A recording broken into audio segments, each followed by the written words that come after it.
खेती लंबे समय से होती आ रही है। पान को खाने के साथ साथ पान का उपयोग पूजा पाठ में भी किया जाता है। पान में कई औषधीय गुण भी मौजूद होते हैं। देश के कई इलाकों में पान की खेती का बहुत महत्व है। अलग अलग क्षेत्रों में पान की खेती अलग अलग तरीकों से की जाती है। वैज्ञानिकों की माने तो भारत में पान की 100 से ज्यादा किस्में पाई जाती हैं। पान की खेती से किसानों को भारी मुनाफा भी होता है। हालांकि पान की खेती के समय कुछ बातों का ध्यान रखना जरूरी है। आइए जानते हैं वो कौन सी बातें हैं। पान की खेती उन इलाकों में अच्छी होती है जिन इलाकों में बारिश की वजह से नमी ज्यादा रहती है। इसलिए दक्षिणी और पूर्व उत्तर भारत के राज्य पान की खेती के लिए अनुकूल हैं। पान के पौधों को न्यूनतम 10 डिग्री तथा अधिकतम 30 डिग्री तापमान की आवश्यकता होती है। अधिक ठंड या गर्मी में पान की खेती को नुकसान पहुंच सकता है। पान के पत्तों को अत्यधिक ठंड से बचाने के लिए नवंबर महीने के आखिरी सप्ताह या दिसंबर के पहले हफ्ते से छावनी करना शुरू कर देना चाहिए। छावनी से तापमान में गर्माहट पैदा होती है। वहीं ठंड के दिनों में हल्की हल्की सिंचाई जरूर करनी चाहिए। इससे मिट्टी का तापमान बढ़ जाता है और पान के पत्तों को खराब होने से बचाया जा सकता है। इतना ही नहीं, पान की बेलों पर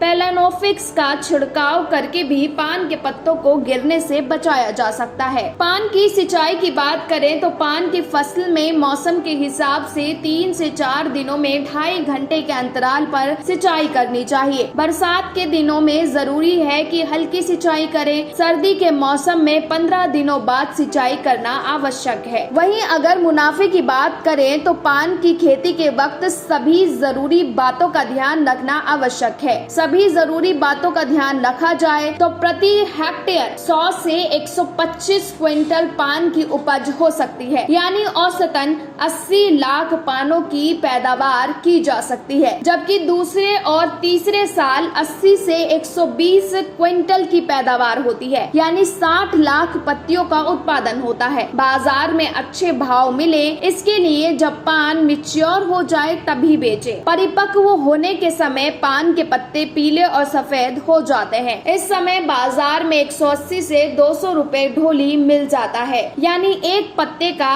1 रुपए तक आपको मिल सकता है। ब्यूरो रिपोर्ट, फसल क्रांति न्यूज।